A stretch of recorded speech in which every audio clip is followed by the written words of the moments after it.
내가 진실로 진실로 내게 이르노니 내가 젊어서는 스스로 띠띠고 원하는 곳으로 다녔거니와 늙어서는 내 팔을 벌리리니 남이 내게 띠띠우고 원하지 아니한 곳으로 데려가리라. 이 말씀을 하시면 베드로가 어떠한 죽음으로 하나님께 영광을 돌릴 것을 가르치심이로라. 이 말씀을 하시고 베드로에게 이르시되 나를 따르라 하시니 베드로가 돌이켜 여호와께서 사랑하시는 그 제자가 따르는 것을 보니 그는 만찬석에서 예수의 품에 의지하여 주님을 파는 자가 누구오니까 묻던 자더라. 이에 베드로가 그를 보고 예수께 여짜오되 주님, 이 사람은 어떻게 되겠사옵나이까? 예수께서 이르시되 내가 올 때까지 그를 머물게 하고자 할지라도 내게 무슨 상관이냐? 너는 나를 따르라 하시더라. 이 말씀이 형제들에게 나가서 그 제자는 죽지 아니하겠다 하였으나 예수의 말씀은 그가 죽지 않겠다 하신 것이 아니라 내가 올 때까지 그를 머물게 하고자 할지라도 내게 무슨 상관이냐 하신 것이로라. 아멘. 오늘 본문은 요한복음의 마지막 이야기입니다. 예수님이 베드로에게 내가 나를 사랑하느냐 3번 물으신 후에 내가 진실로 진실로 내게 이르노니 네가 젊어서는 스스로 띠를 띠고 원하는 곳으로 다녔지만 늙어서는 내 팔을 벌리고 남이 내게 띠띠우고 원하지 않는 곳으로 데려갈 거라 라고 말씀하십니다. 그런데 재미있는 것은 베드로가 보이는 이 반응입니다. 자신의 미래, 자신의 죽음에 관한 이야기가 나왔다면 베드로가 보여야 할 정상적인 반응이 무엇이겠습니까? 자신에게 집중하는 거죠. 내가 이런 죽음을 당하게 되는구나 그러면서 자신의 미래들에 대해서 생각하는 게 지극히 당연한 반응인 건데 그가 보이는 반응은 참으로 의외입니다. 자기 옆에 있던 요한에 관해서 묻는 겁니다. 그 말을 들은 베드로의 첫 마디가 요한은 어떻게 되겠습니까? 였습니다. 이것이 베드로의 반응이었어요. 만약에 여러분에게 주님이 너는 이러한 죽음을 맞이하게 될 거다라고 말씀하셨다면 여러분은 어떤 반응을 보였겠습니까? 주님 뭐라고요? 다시 한번 자세히 좀 말씀해 주세요. 그 시점이 정확하게 언제쯤 됩니까? 어디서 무슨 일로 그렇게 됩니까? 두루뭉실하게 말씀하지 마시고 좀 정확하게 말씀해 주세요. 아마 이런 반응 아니겠습니까? 그런데 베드로는 전혀 일반적이지 않은 의외의 반응을 보이고 있는 겁니다. 베드로는 무엇을 생각하고 있었던 걸까요? 사실 요한과 베드로는 예수님의 제자 중에서 대표적인 두 사람이었죠. 한 사람은 예수님의 수제자로, 한 사람은 예수님이 사랑하시는 그 제자로요. 예수님이 몇 사람을 뽑아서 가야 할 경우에는 항상 포함되었던 사람들이었고 실제적으로 제자들 사이에 누가 더 크냐는 이 싸움 가운데 아마 이 두 사람이 그 논쟁의 중심에 있었을 겁니다. 예수님은 과연 누구를 더 사랑하실까? 누구를 더 제자로 인정하실까? 베드로일까? 요한일까? 하는 아마 이런 논쟁의 중심 가운데 있는 만큼 이 두 사람의 관계도 미묘했을 겁니다.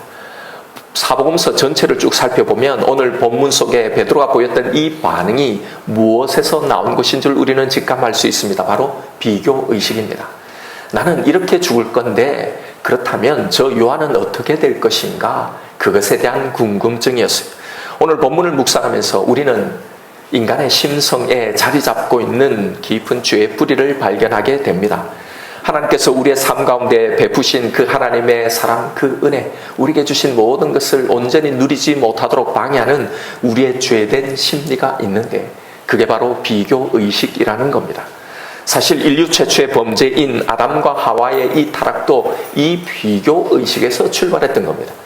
에덴 동산의 모든 것을 다 가졌음에도 선악과를 가지지 못하는 자신들과 다른 그 하나님의 권한에 대한 그 비교의식, 거기서 오는 이 불만족이 그 범죄의 출발점이었던 겁니다. 그것으로 하나님 주신 모든 은혜와 그 축복들, 누릴 수 있는 이 풍성함을 다 잃어버리고 산 거란 말입니다. 비교의식의 귀결은 그러니 단순히 비교하는 사람들과의 문제로 끝나지 않고 하나님과의 관계로 이어지게 되어 있습니다. 하나님께서 우리의 삶 가운데 베푸시는 그 은혜, 그 사랑, 우리에게 주시는 놀라운 이 축복들, 그것을 누리지 못하도록 방해하는 우리의 죄된 심리가 바로 이 비교의식이라는 겁니다. 그리고 이 비교의식을 요한은 이 마지막 사건을 통해 이것을 기록하고 있는 겁니다. 구약에 보면 오늘 본문의 이야기와 흡사한 내용이 나오는 것이 있습니다. 비교에 관한 이야기를 나눌 때 늘 성경에 떠오르는 대표적인 두 인물이 있습니다. 바로 야곱의 두 아내였던 레아와 라헬입니다. 이 두 사람은 친자매였죠. 그런데도 한 남자를 남편으로 공유하는 기가 막힌 그런 상황 가운데 살았던 두 여인이었습니다. 그런데 언니 레아의 삶들을 곰곰이 살펴보면 여자로서는 너무나 기구한 운명을 타고 났습니다. 창세기에서 이 두 자매 레아와 라헬에 대해서 소개하는 대목이 있는데요. 뭐라고 되어 있느냐면 레아는 시력이 약하고 라헬은 곱고 아리따웠더라라는 거예요. 레아의 시력에 대한 이 언급은 여러 해석으로 나타나지만 공통적인 견해는 그냥 한마디로 라헬은 예뻤고 레아는 못생겼다라는 말입니다. 그래서 야곱은 예쁜 라헬을 더 좋아했더라라는 이야기죠. 그때도 예쁜 것들만 좋아하는 더러운 세상이었던 것 같아요. 여러분 한번 상상해 보십시오. 어릴 때부터 사람들이 동생 라헬을 보고는 너무 예쁘다 뭐 난리가 나는 거예요. 그런데 그 옆에 서 있는 언니 레아를 보고는 그냥 말을 못하는 거죠. 참 씩씩하게 생겼다 뭐 이렇게요. 예쁜 것들만 좋아하는 세상에 힘세고 씩씩한 것들이 설 자리는 없는 거예요. 여러분 만날 때마다 사람들이 이런다고 한번 생각해 보십시오. 그러니 아마 어렸을 때부터 레아는 라헬에게서부터 받는 이 외모적인 컴플렉스, 이 열등감, 이런 비교 의식 가운데 살았을 거란 말입니다. 아버지 라반이 야곱의 품삯을 속이기 위해 미끼로 던진 것도 자신이 아니라 동생 라헬이었습니다. 야곱은 라헬과 결혼을 위해서 7년 아니 14년간을 일하게 되죠. 그런데 기가 막힌 것은요, 정작 첫 결혼 상대자로 주어진 건 레아 자신이었다는 거예요. 입장을 바꿔놓고 한번 생각해 보십시오. 신랑인 야곱은 자신의 동생 라헬을 죽고 못 살고 사랑하는데 그걸 자신도 아는 겁니다. 그런데 정작 자신이 그 첫날 밤에 신부로 들어가야 된다는 이 상황 말입니다. 얼마나 마음이 괴롭겠어요. 뭐 1+1도 아니고요. 이렇게라도 해야만 결혼이라는 걸 할 수 있는 자신의 처지, 나는 왜 이 모양 이꼴로 태어나서 동생처럼 남자들에게 한 번 사랑도 이렇게 받아보지 못할까? 전혀 자신을 사랑하지 않는 그 남자에게 그것도 속여서 아버지의 강요에 못 이겨 가야만 한 자신의 운명이 너무나 비참했을 거란 말입니다. 그러면서 나도 동생처럼 조금 예뻤더라면 그런 마음이 들지 않았겠습니까? 설상가상 첫날 밤을 보내고 가장 행복해야 할 그 시간에 자신을 때문에 노발대발하고 있는 이 남편의 모습을 마주하게 되는 거죠. 내가 사랑하는 사람은 이 여자가 아니라고, 라헬이라고. 한바탕 소동을 치르는 그 신혼의 날요. 레아의 심정이 어떠했을까요? 상대적으로 오는 그 비교의식과 열등감에 죽고 싶을 만큼 괴로웠을 거란 말입니다. 그녀를 일생토록 괴롭힌 것은 바로 이 비교의식에서 오는 열등감이었습니다. 동생 라헬에게 비교되는 바로 이 비교의식. 그런데 레아의 괴로움은 여기서만 끝나지 않습니다. 어린 시절 또 결혼 여기만이 아니라 그걸 어떻게 알 수 있냐면 그가 낳은 아들들의 이름에서 레아가 겪고 있던 이 열등감을 볼 수 있습니다. 레아는 자신이 낳은 첫 아들의 이름을 르벤이라고 짓습니다. 그 이름의 뜻은 내가 아들을 낳았으니 이제는 내 남편이 라헬보다 나를 더 사랑할 거다라는 의미였어요. 둘째 아들 시몬의 이름의 뜻은요, 하나님이 라헬보다 내가 사랑받지 못하는 것을 하나님이 다 들으셨다라는 뜻이었고요.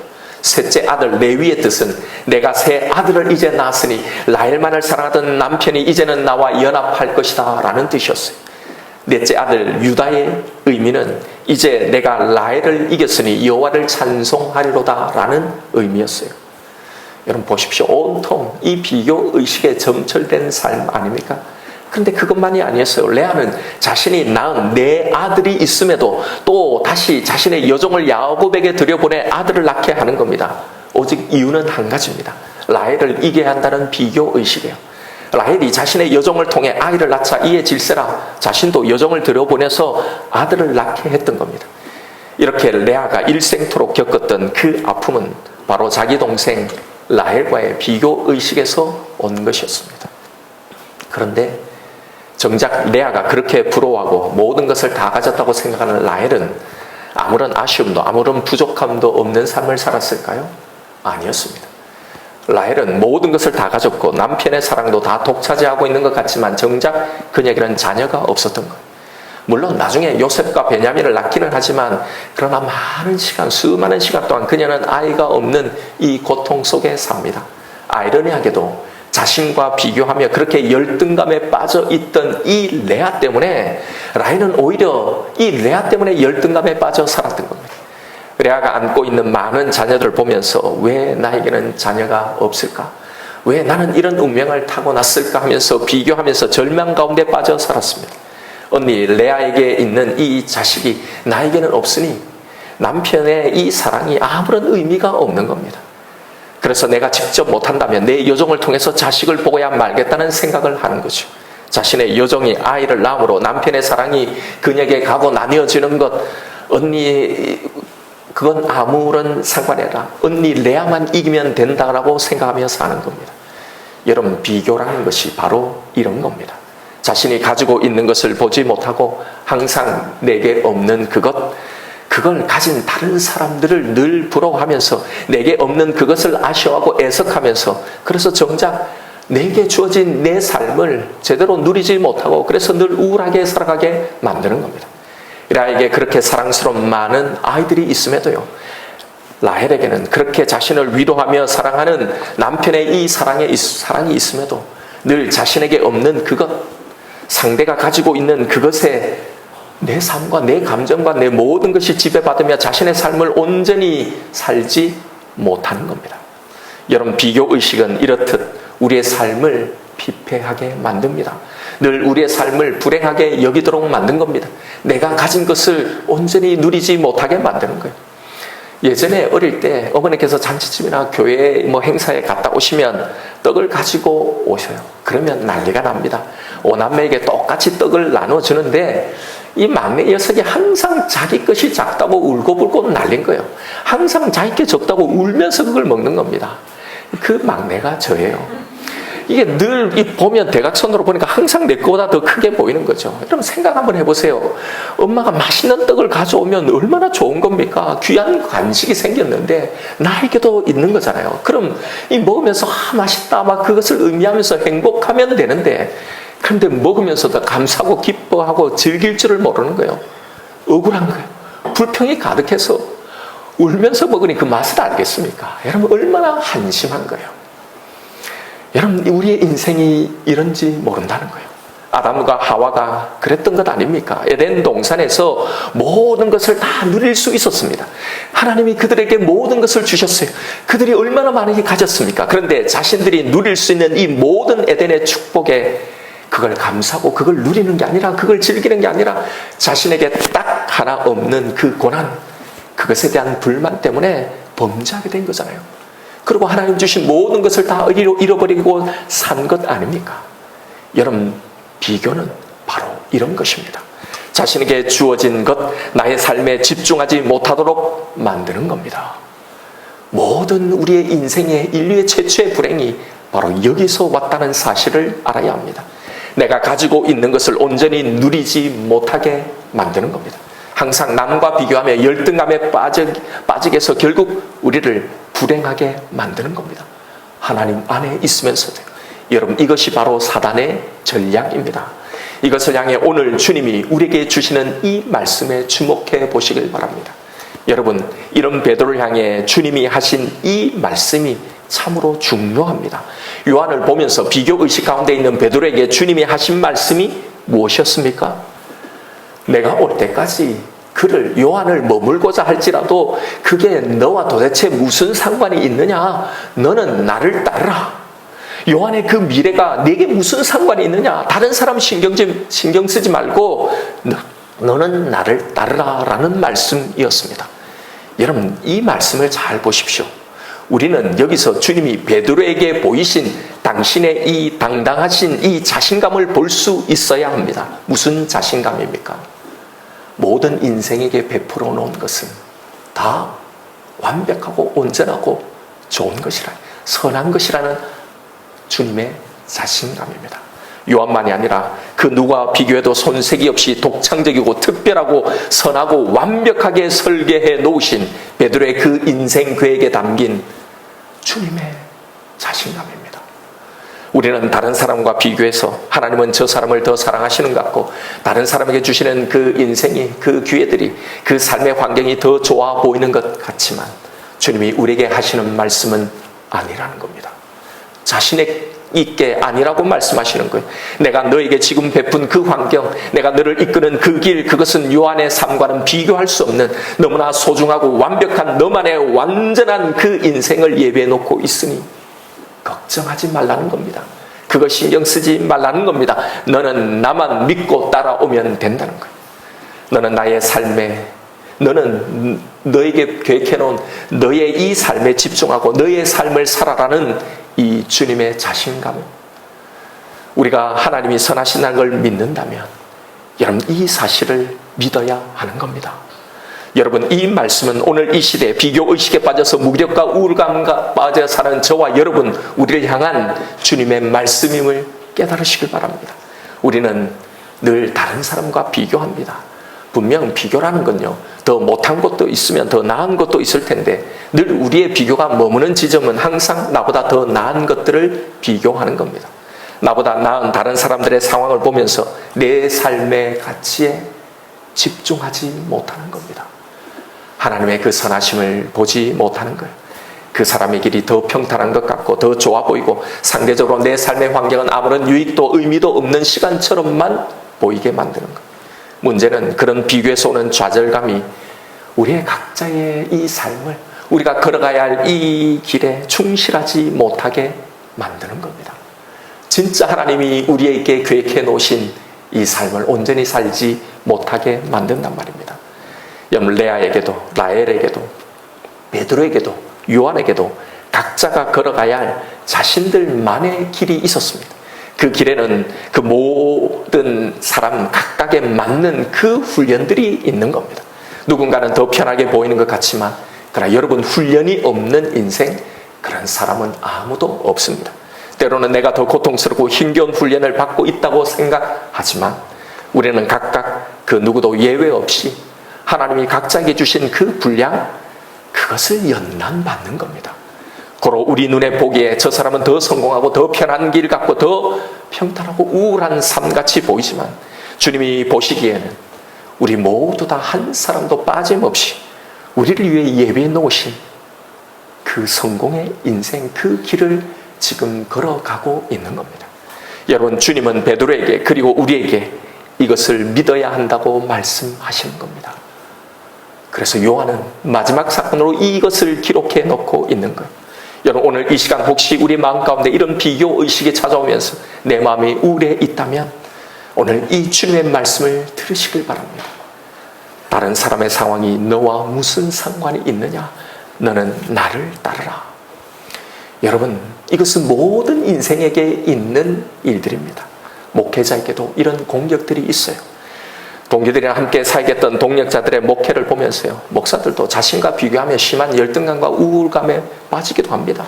누군가는 어떤 교회에 부임했다더라, 누구는 교인 수가 얼마라더라, 얼마나 큰 교회에 부임했는지, 또 어떤 대우를 받고 있는지 서로를 비교하면서요, 때로는 우울감에 빠지기도 하고 때로는 열등감에 빠지기도 합니다. 그러면서 자신의 목회, 자신의 사역에 온전히 집중하지 못하는 거예요. 저도 한때 그런 적이 있었습니다.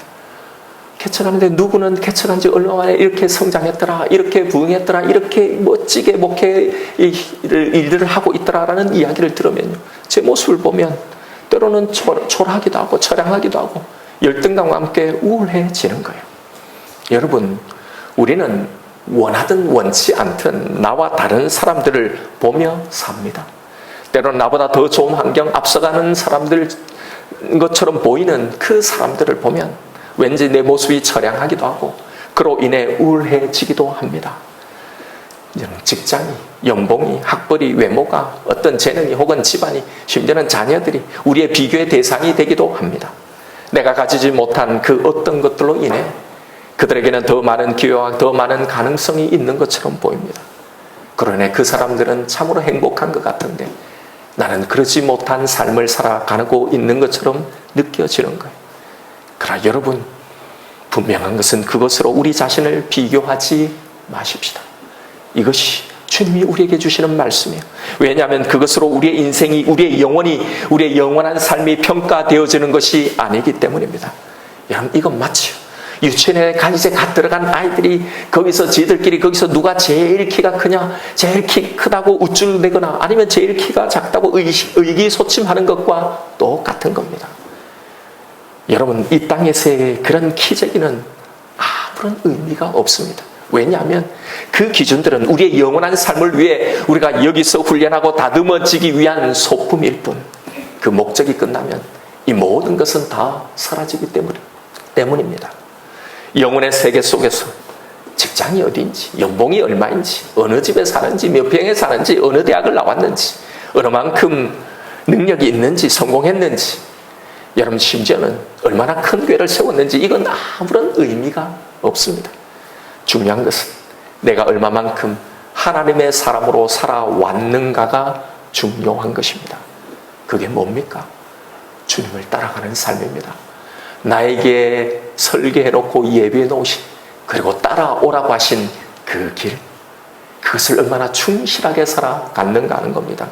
내게 주어진 그런 나의 훈련을 얼마나 제대로, 나의 시간을 얼마만큼 충실히 살아왔는가, 이것이 진짜 중요한 겁니다. 다른 사람들을 보며 그로 인해 내 영의 이 기쁨이 사라졌다면 여러분 오늘 이 시간 주님의 음성을 듣길 바랍니다. 그가 너와 무슨 상관이 있느냐?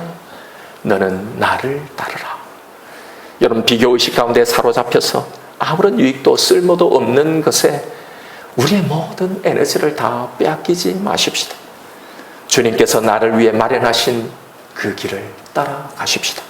오늘 이 순간 이후에 우리 속에 비교의식, 상대적인 열등감과 좌절감들, 그것이 영원히 완전히 사라지기를 바랍니다. 모든 우울함은 바로 이 비교의식에서 옵니다. 보십시오. 그래서 첫 타락의 출발이 이거잖아요.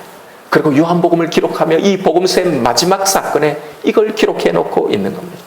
여러분 그러니 이 우울함을 그냥 방치하지 마십시오. 항상 남과 비교하며 열등감에 빠지는 것은 우리를 불행하게 만들 뿐, 그건 결코 주님을 따라가는 삶이 아닙니다. 내가 가지고 있는 것을 아무것도 누리지 못하게 만들 뿐입니다. 레아는 남편의 사랑은 흡족히 받지 못했지만 주님께서 주신 자녀들이 있었잖아요. 라헬은 비록 자녀는 없었지만 10아들 못지않는 남편의 지극한 사랑을 받고 있었잖아요. 여러분 이게 나에게 위로로 주신 내 삶의 또 한 부분 아닙니까? 그런데 비교라는 것, 열등감이라는 것, 내가 현재 가지고 있는 이 축복들, 이 감사할 수 있는 이 모든 것을 다 앗아가 버립니다.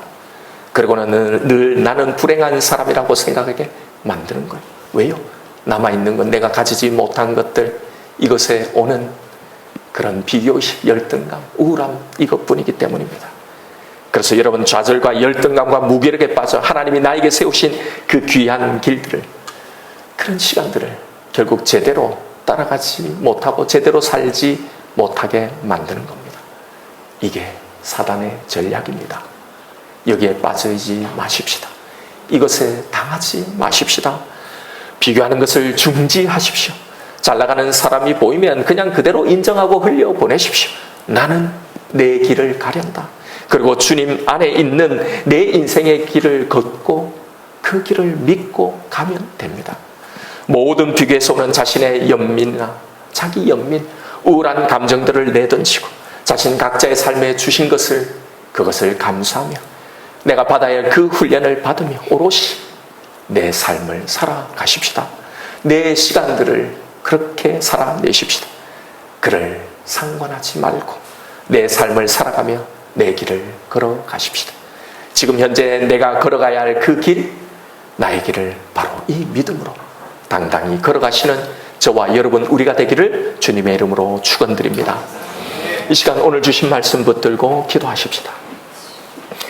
여러분 우리가 살아가는 이 땅의 삶을 잘 한번 보십시오. 내 인생을 살아가는 우리는 어쩔 수 없이 다른 사람의 인생들도 보게 됩니다. 꼭 비교하려고 보는 건 아니지만 객관적으로 나보다 더 순탄해 보이는 삶, 처음엔 분명히 같이 출발했는 것 같은데 나와는 다른 그런 기회들을 부여받고 나와는 다른 결과들을 받고 나와 다른 시간들을 살아가는 이 사람들을 보면서 우리는 열등감에 빠지기도 하고 우울해지기도 하고 때로는 화가 나기도 합니다. 때로는 내 인생의 바닥을 경험하기도 합니다. 그래서 애써 나보다 못한 사람들을 또 비교하며 나를 위로해보지만 그것이 결코 우리의 이런 감정들을 해결해주지 못합니다. 뭐 그렇다고 내가 내 삶이나 내 인생을 포기하지는 않죠.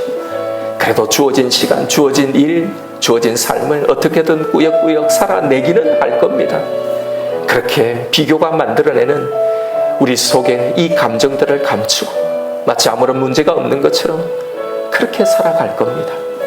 그런데 여러분, 문제는 그런 인생, 그런 삶은, 그런 신앙생활은 정작 자신이 살아가는 자신의 이 인생, 자신의 이 삶의 가치를 다 놓치고 아무것도 모르고 살아간다는 겁니다.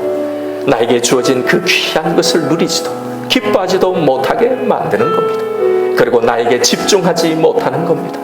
정작 내가 살아내야 할 그 시간, 내가 걸어가야 할 그 길들, 그 삶에 충실하지 못하도록 말입니다. 이것이 바로 비교의식에 뿌려놓은 사단의 독입니다. 이런 우리에게 주님이 말씀하시는 거예요. 너는 나를 믿으라고. 내가 너의 인생, 너의 삶에 펼쳐놓은 나의 이 계획을 믿으라고. 나는 너에게 세운 이 계획이 있다고. 너는 나를 따라오라고. 너의 삶을 살아내라고. 여러분, 신앙이란, 믿음이란 이 주님의 자신감을 믿는 겁니다. 이것이 필연적으로 나의 삶을 보고 살아야 하는 이 땅에서 오롯이 거기에 지배받지 않고 내 시간을 살아낼 수 있는 힘, 내 삶을 살아낼 수 있는 힘, 내 길을 걸어갈 수 있는 그 힘인 것입니다. 하나님의 자녀들에게 여러분, 이루 인생은 결코 없습니다. 그런 생각은 하나님에 대한 모독입니다. 그들에게는 그들의 훈련이 있고 나에게는 나의 훈련이 있는 겁니다. 나에게 이 길이, 이 과정이 필요하기에 그래서 이 길을 가는 겁니다. 그가 내게 무슨 상관이냐? 너는 나를 따르라. 여러분, 이 말씀을 새기십시오. 이것이 나에게 주신 말씀입니다. 내가 주님을 믿고 나의 인생, 내 삶을 살아가는 겁니다. 이것이 주님을 따르는 삶인 겁니다. 나에게 주신 것, 내 인생, 내 삶의 가치를 바라보십시다. 여기에 집중하십시다. 내 인생을 이끌어 가시는 주님의 이 자신감, 이것을 믿으십시다. 내게 있는 열등감, 그 우울함, 그 무기력, 그 비교의식을 이 시간 몰아내십시다. 기도하십시다. 주님, 이제 절대로 비교하지 않겠습니다. 우울해하지 않겠습니다. 나의 길, 나만을 위해 계획해 놓으신 그 길을 이제 소망 가운데 걸어가겠습니다. 이 시간 나에게 주신 말씀 붙들고 우리 하나님 앞에 기도하며 나아가십시다.